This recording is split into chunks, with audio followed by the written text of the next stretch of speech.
नमस्कार बहनों, भाइयों, साथियों और प्यारे बच्चों। ज्ञान सागर में आपका स्वागत है और आशा करते हैं कि आप भी ठीक ठाक होंगे, अपने पढ़ाई की गतिविधि में लगे हुए होंगे। हमारा जो विषय ज्ञान का चला हुआ है वो है संसदीय प्रणाली, विधायिका और कार्यपालिका। एनसीईआरटी के बेस के अनुसार है ये।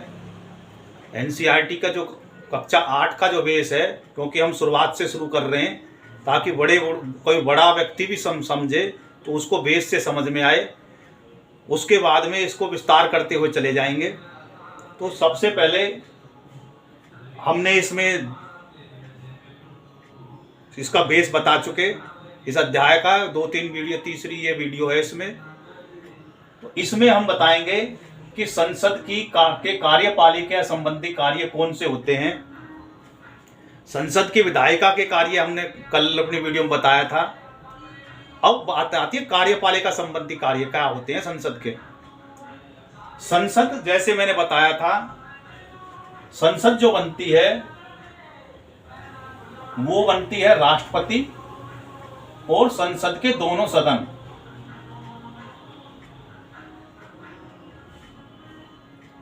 राष्ट्रपति और संसद के दो सदनों से मिलकर जो है संसद बनती है। और कार्यपालिका जो बनती है वो बनती है राष्ट्रपति, प्रधानमंत्री और उसकी मंत्री परिषद से कार्यपालिका का निर्माण होता है केंद्र में। ऐसे ही राज्य में जो कार्यपालिका का निर्माण होता है वो होता है राज्यपाल। राष्ट्रपति की जगह राज्यपाल आ जाता है, मुख्यमंत्री और उसकी मंत्री परिषद, इससे बनके कार्यपालिका का निर्माण होता है। जो विधायिका का निर्माण होता है वो क्या होता है, वो जितने भी विधायक होते हैं उनसे मिलके विधायिका का निर्माण होता है। और कार्यपालिका और विधायिका में अंतर क्या होता है, जो विधायिका जो होती है उसमें जितने भी विधानसभा में विधायक और संसद में जो है सांसद जितने भी होते हैं वो कानून बनाने का काम में सहयोग करते हैं। तो जो विधायिका होती है उसका काम कार्यपालिका का नहीं होता। उस विधायिका में से जिस दल को बहुमत होता है उस दल के नेता के नेतृत्व में जिस सरकार का गठन होता है उसके जो मंत्री परिषद होती है वो ही कार्यपालिका के रूप में कार्य करती है। कार्यपालिका का जो संबंधी जो शक्तियां और नियम हैं वह भारत के संविधान के भाग 5 में, भाग 1 में राज्यों, भारत की जो है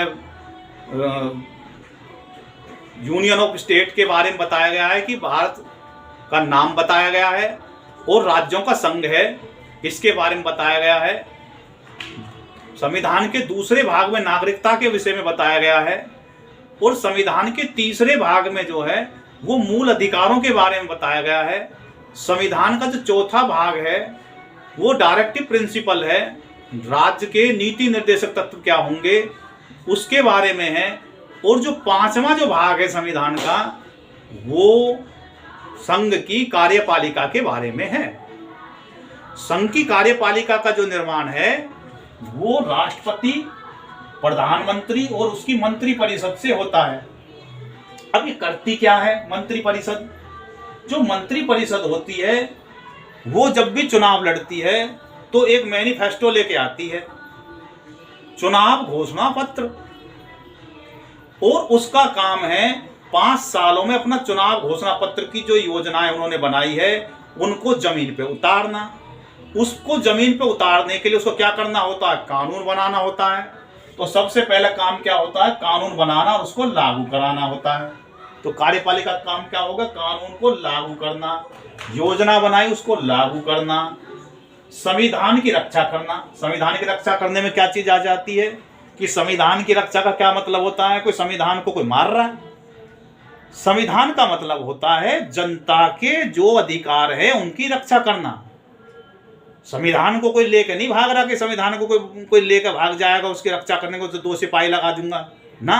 संविधान की रक्षा करना का मतलब होता है जो देश के नागरिकों के जो मूल अधिकार के जो अधिकार होते हैं, नागरिकों के जो अधिकार होते हैं और भी जो समाज के जो अधिकार होते हैं उनको अक्षरशः पालन कराना। प्रशासन, देश में जो न्याय व्यवस्था है वो संविधान के अनुसार जो चल रही है उसको लागू कराना। अब बंगाल में देख रहे थे क्या हाल हो रहा था। बंगाल में न्याय प्रणाली, न्याय व्यवस्था, समाज करा रहा था, गुंडागर्दी चली हुई थी। अब सरकार बदली, अब देखो जितने अवैध नाके लगे हुए थे वो हटा दिए गए हैं। टोलाबाजी जो थी उसको टोलाबाजी बोलते थे। सिंडिकेट चला हुआ था। सिंडिकेट कैसे चला हुआ था? कोई अपनी मर्जी से मकान के लिए सामान नहीं खरीद सकता था। एक वहां पे अड्डा बने हुए थे, वहीं जाते थे और वहां को उनको पैसे देते थे, वो जगह बताते थे तुम्हें वहां से लेके आना। बताओ, इस तरीके से जैसे अमरीश पुरी का रोल होता है पिक्चरों में, ऐसे गुंडागर्दी चली हुई थी। तो वो क्या होते हैं, संविधान के विरुद्ध था। लोगों को अपने पसंद का ना तो जो है कहीं से सामान खरीदना है, ना कहीं आने जाने में, वो हर जगह उस जगह वहां पे उगाही होती थी, अवैध उगाही होती थी। जीने के लाले पड़े हुए थे। पता नहीं लोग जो है वहां से कैसे तरस तरस के वो जिंदगी जी रहे थे। इस वो कहते हैं कि संविधान के विरुद्ध कार्य होना, वो सरकार तो कभी की बर्खास्त हो जाती। लेकिन क्या है कि जो केंद्र सरकार वो निर्णय नहीं ले पाती थी। क्यों नहीं ले पाती थी? क्योंकि उनके पास में जो नंबर थे पूरे विधानसभा में, पूर्ण बहुमत था। अब पूर्ण बहुमत की सरकार को गिराते तो वो कोर्ट में जाते, कोर्ट में कहते भाई जो है, क्योंकि गवर्नर रिपोर्ट लेके आता उसको न्यायपालिका किंतु परंतु करती।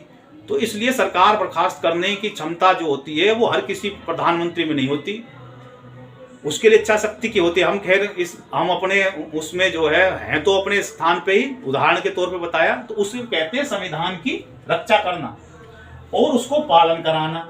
ये किसका काम है? ये कार्यपालिका का काम है। और अगर ऐसी स्थिति आती है तो कार्यपालिका जो होती है वो संविधान का ही उपयोग करती है। कहवे धर्मम रक्षे रक्षते, धर्म की तुम रक्षा करोगे तो धर्म तुम्हारी रक्षा करेगा। अगर तुम संविधान की रक्षा करोगे तो वही संविधान तुम्हारी भी रक्षा करेगा। तो इसलिए संविधान की रक्षा करना और उसको पालन कराना ही जो है लोकतंत्र में जो संविधान होता है वही धर्म होता है। और धर्म की रक्षा करोगे तो वही संविधान, धर्म जो है तुम्हारी रक्षा करेगा। तो इसलिए कार्यपालिका काम होता है संविधान की रक्षा करना, उसको पालन कराना। दूसरा काम क्या होता है? कानून व्यवस्था बना के रखना और रक्षा करना। जो नागरिक है उनकी रक्षा करना, कानून व्यवस्था बनाकर लॉ एंड ऑर्डर मेंटेन करवाने का काम भी कार्यपालिका का ही है। और क्या काम है? समझौते आदि कराना, लागू करना। समझौते किससे होते हैं? जो केंद्र सरकार के तरफ पे जो देश होते हैं उनसे वाणिज्य समझौते, रक्षा संबंधी समझौते जितने भी होते हैं वो सब कार्यपालिका के कार्य होते हैं। और क्या होता है? कार्यपालिका को प्लानिंग बनाना, योजनाएं बनाना, किसके अंतर्गत बनाना, जो डायरेक्टिव प्रिंसिपल है उनको ध्यान में रखते हुए योजना बनाना। ऐसी कोई योजना नहीं बनाएंगे जो संविधान के विरुद्ध हो। समझौते, योजना बनाना और उनको लागू कराना। और संसद में जवाबदेही, कार्यपालिका का सबसे महत्वपूर्ण काम होता है संसद में जवाबदेही। जब संसद में जवाबदेही का मतलब होता है कि संसद में बहुमत को भी साबित रखना है, बहुमत को भी अपने बना के रखना है। और संसद में जो भी आपसे सवाल पूछे जाते हैं, आपकी सरकार पे जो आरोप लगाए जाते हैं उनको आपको विफल करना होता है और उनको दूसरे विपक्ष वाले जो लोग होते हैं उनको संतुष्ट करना होता है। जनता में आपको अपना जो है अपना विश्वास बना के रखना होता है। ये कार्यपालिका का काम होता है। विश्वास किससे बनता है? आपकी योजनाओं से। जो आपने वादे करे उनको पूरा करना, संविधान की रक्षा करना, संविधान के अनुसार कार्य करना, कल्याणकारी योजना लेके आना, ये सब कार्यपालिका के काम में आते हैं। जनता के संसद के प्रति जवाबदेह होना और राष्ट्रपति और प्रधानमंत्री के बीच में संवाद होना। यानी कि जो प्रधानमंत्री होता है वो जब कोई विदेश यात्रा करके आता है तो वहां विदेश में किन किन से मिला, क्या क्या बातें हुई, वो राष्ट्रपति को जाके बताते हैं। और राष्ट्रपति को अपने जो भी सरकार की गतिविधि हुई है उनके बारे में समय समय पर जाके वो मुलाकात करते हैं, उनको बताते हैं। और राष्ट्रपति उनको मान के चला जाता है कि राष्ट्रपति अभिभावक है, तो जैसे अभिभावक होता है, अब वो हम तो कोई वहां पे कान लगा कर सुनता नहीं है वो राष्ट्रपति प्रधानमंत्री को क्या कहता है। प्रधानमंत्री को वो सलाह देता होगा, अब वो सलाह उनको माने ना माने वो उनकी अलग बात है। तो राष्ट्रपति प्रधानमंत्री जो होता है वो राष्ट्रपति के और सरकार की धुरी होता है। राष्ट्रपति के बीच में जो सरकार की जो धुरी का काम करता है वो प्रधानमंत्री करता है। अगर संवादहीनता हो जाती है तो ये मान के चला होता है कि संविधान के अनुसार कार्य नहीं हो रहा, ना तो राष्ट्रपति से प्रधानमंत्री मिलने जा रहा, ना राष्ट्रपति संसद में ही आ रहा है, ना वो जो है अपने योजना बना के राष्ट्रपति को योजना बना के देते हैं। और राष्ट्रपति क्या होते हैं, जब संसद का पहला सत्र होता है उसमें उस योजना को पढ़ के सुनाते हैं, उसको कहते हैं राष्ट्रपति का अभिभाषण। उसको प्रधानमंत्री की जो मंत्री परिषद होती है वो तैयार करके राष्ट्रपति को देती है, और राष्ट्रपति का काम उसको पढ़ के सुनाना संसद में, और फिर उस पर चर्चा होती है। उस चर्चा जो होती है वो संसद में होती है। खैर, हमने मोटा मोटी आपको सारा कुछ बता दिया कि कार्यपालिका का क्या काम होता है। मंत्री परिषद जो होती है वो उसका रोल बहुत बड़ा होता है। मंत्री परिषद जो होती है वो उसकी जवाबदेही होती है लोकसभा के प्रति, यानी बहुमत साबित करना होता है, और उनका विश्वास होता है, एक दूसरे के प्रति भी जवाबदेह हैं। वो अपनी बात जो भी अपनी मंत्री परिषद में चर्चा कही है, जब तक वो बाहर प्रेस कॉन्फ्रेंस कर दी नहीं जाती है तब तक उसमें लीकेज नहीं होती। आप एक बार जब मंत्री परिषद की जब बैठक होती है उसमें आप बैठक के दौरान अपनी राय विपरीत दे सकते हैं, लेकिन एक बार मंत्री परिषद ने निर्णय ले लिया तो आप उस निर्णय से बंध जाते हैं।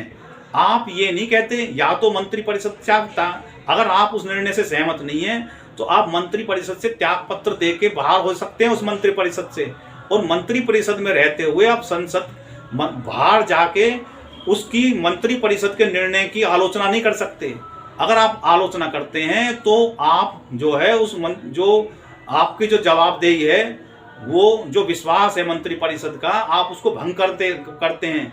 तो इसलिए वो जो है संविधान के विरुद्ध मानी जाती है ऐसी हरकत जो होती है। तो मंत्री परिषद की जो है बड़ी गोपनीयता होती है, उस गोपनीयता को बनाए रखना कार्यपालिका के दायित्व होता है। आप देखते हो कि कोई मंत्री कौन बनेगा, अगला क्या होगा। जब से नरेंद्र मोदी की सरकार आई है मीडिया खूब जोर लगाती है, उनको पता ही नहीं पड़ती, इतनी गुप्त रीति से कार्य होते हैं। ये गोपनीयता बहुत ही जरूरी होती है। अगर गोपनीयता ही भंग हो जाएगी, सरकार क्या क्या काम करेंगे, तो जो बिजनेसमैन है उसी के हिसाब से अपने निर्णय लेने लगते हैं, और वो जो मोनोपोली चालू हो जाती है। तो इसलिए जो भी जो होता है गतिविधि होती है वो एक साथ गुप्त रूप से होती है, और जनता के सामने तभी प्रकट होती है जब उसको सारी योजना बन जाती है, वरना उसका दुष्परिणाम हो जाते हैं। तो इसलिए अब मैंने मोटी मोटी बात बताई आपको, अब आगे विस्तार से अध्याय के अनुसार चर्चा करते हैं। तो पिछले खंड में हमने कार्यपालिका की भूमिका के विषय में प्रकाश में बिंदु डाला था। अब थोड़ा उसको निकटता से समझते हैं। भारत के संविधान के भाग 5 अध्याय 1 कार्यपालिका से आरंभ होता है, उसको कहते हैं संघ की कार्यपालिका। इसमें राष्ट्रपति, उपराष्ट्रपति, मंत्री परिषद सहित अन्य की भूमिका और उत्तरदायित्व का वर्णन है। अध्याय 2 में संसद की भूमिका और कार्य का उल्लेख है। आपके विचार में ऐसा क्यों होगा? क्योंकि पहले तो कार्यपालिका के बारे में बताया, फिर संसद के प्रति जवाबदेही है, इसलिए उसमें होगा ये प्रश्न है। अब बात आती है राष्ट्रपति की। तो राष्ट्रपति का क्या, कार्यपालिका में राष्ट्रपति का क्या रोल है उसको हम समझाते हैं।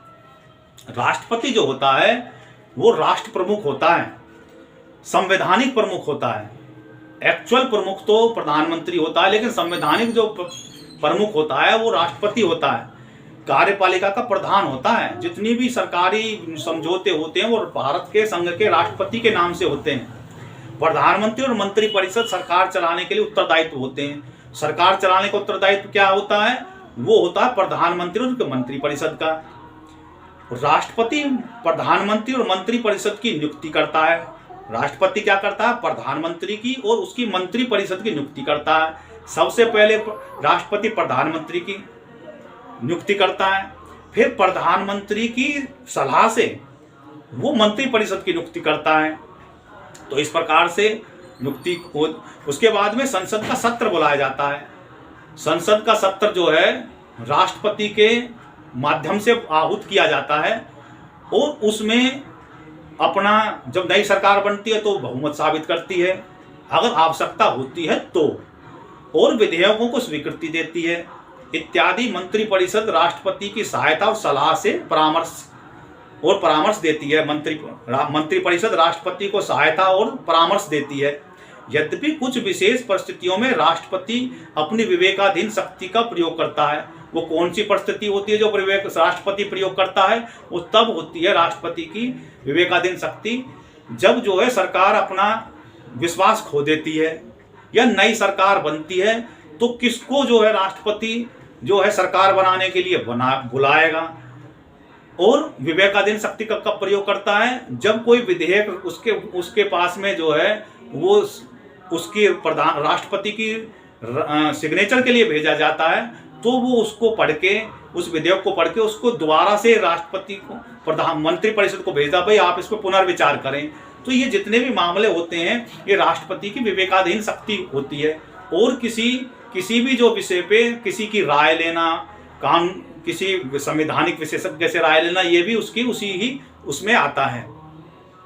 तो मुख्यतः राजनीतिक संकट के समय में, जैसे लोकसभा में किसी दल को स्पष्ट बहुमत प्राप्त न हो, और जो है उस मामले में जो है वो अपनी विवेकाधीन शक्ति का प्रयोग करता है। अब दूसरा आती है प्रधानमंत्री और उसकी मंत्री परिषद के क्या काम है। राष्ट्रपति का रोल मैंने बताया। राष्ट्रपति का रोल क्या है? सरकार का गठन करना, जो नई सरकार होती है, और राष्ट्रपति की नियुक्ति करना। राष्ट्रपति की नियुक्ति को राष्ट्रपति थोड़ी छांट के करेगा। प्रधानमंत्री की नियुक्ति कैसे करी जाती है? जिस दल को बहुमत मिल गया है उसका जो नेता होता है वो सरकार बनाने के लिए दावा पेश करता है। जो उस दल का जो नेता दावा पेश करता है, जो वहां से चुन के गया हुआ है, उसको प्रधानमंत्री, जो राष्ट्रपति होता है, वो शपथ दिलवाता है। फिर प्रधानमंत्री के जो है सलाह से वो मंत्री परिषद की नियुक्ति करता है। इतना काम जो है राष्ट्रपति का है। उसके बाद में क्या है? प्रधानमंत्री और मंत्री परिषद। प्रधानमंत्री भारत की संसदीय व्यवस्था का वास्तविक कार्यकारी प्राधिकारी होते हैं। राष्ट्रपति लोकसभा में बहुमत दल का जो दल का नेता या गठबंधन का जो नेता को जो है प्रधानमंत्री नियुक्ति करते हैं। प्रधानमंत्री लोकसभा में सांसदों के बहुमत के समर्थन से कार्य करते हैं। और प्रधानमंत्री के जो कार्य हैं उनमें क्या क्या काम होते हैं? सबसे पहला तो है प्रधानमंत्री जो होता मंत्री परिषद का नेतृत्व करता है। एक तो कार्य ये है। दूसरा क्या है? राष्ट्रपति को परामर्श देता है कि भाई हम वहां गए, हमने ये काम करा जी, वो करा जी। राष्ट्रपति को जाके परामर्श देता है और राष्ट्रपति भी बदले में उनको कुछ ना कुछ अपनी तरफ से राय देते हैं।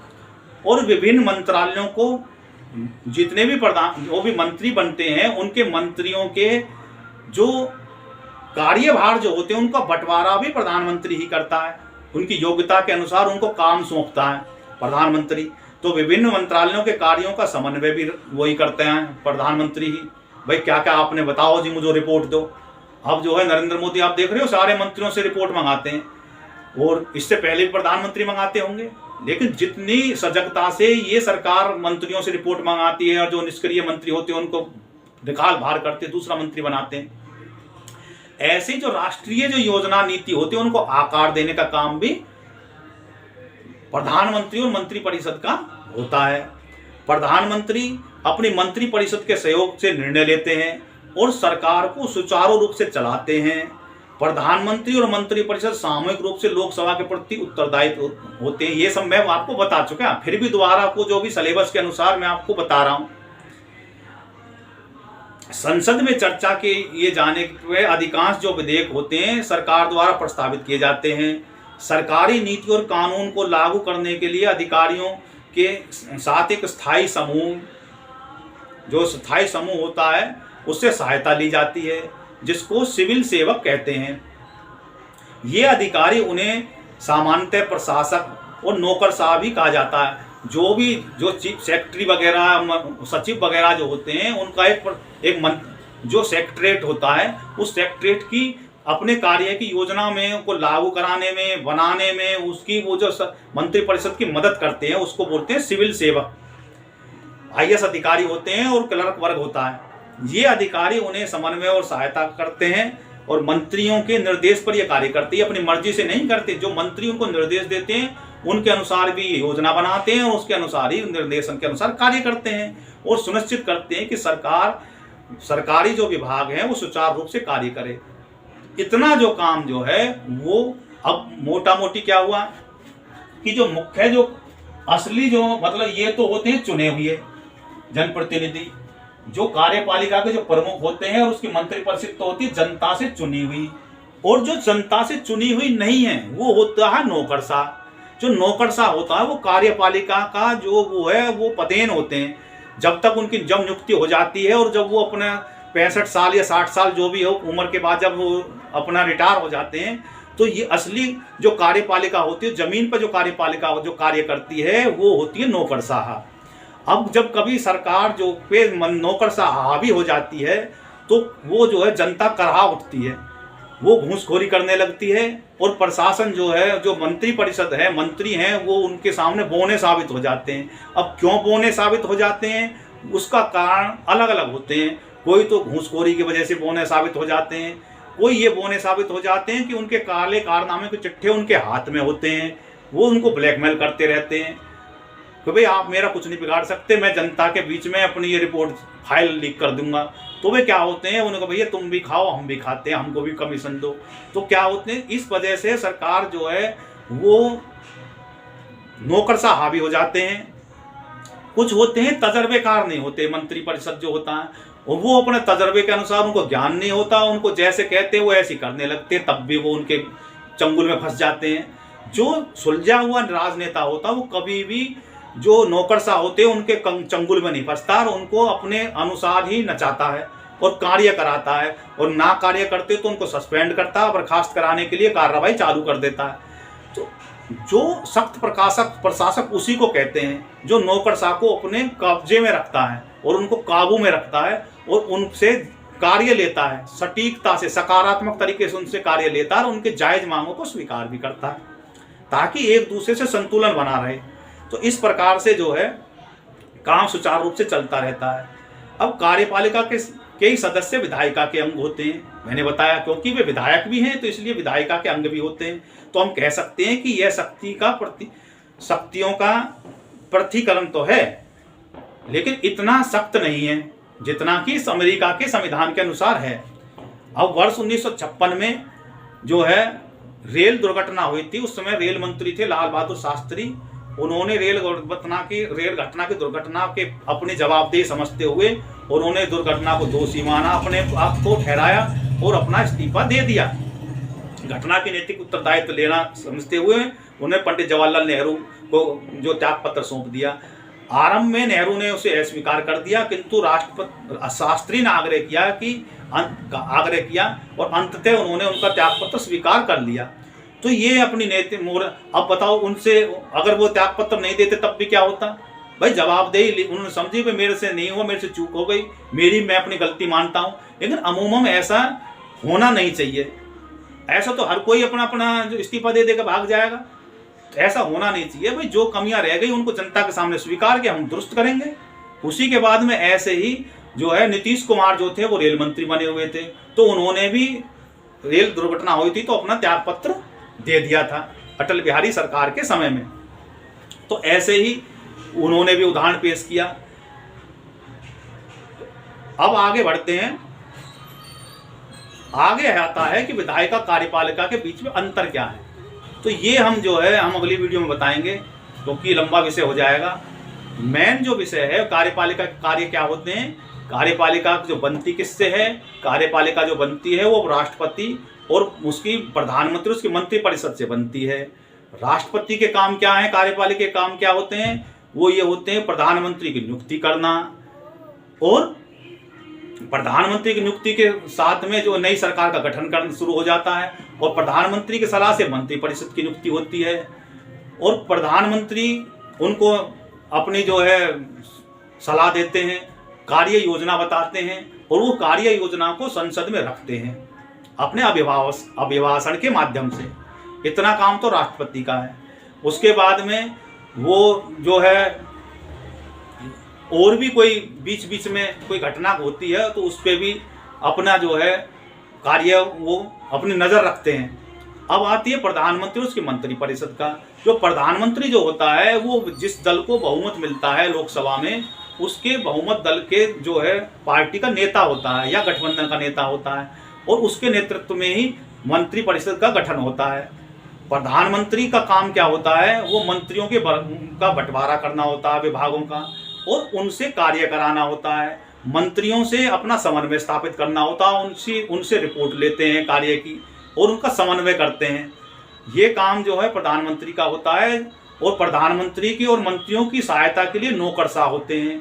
नौकरशाह मंत्रिपरिषद की सलाह अनुसार कार्य करते हैं और उनको योजना बनाने में सहयोग देते हैं और उन योजनाओं के अनुसार कानून बनाए जाते हैं।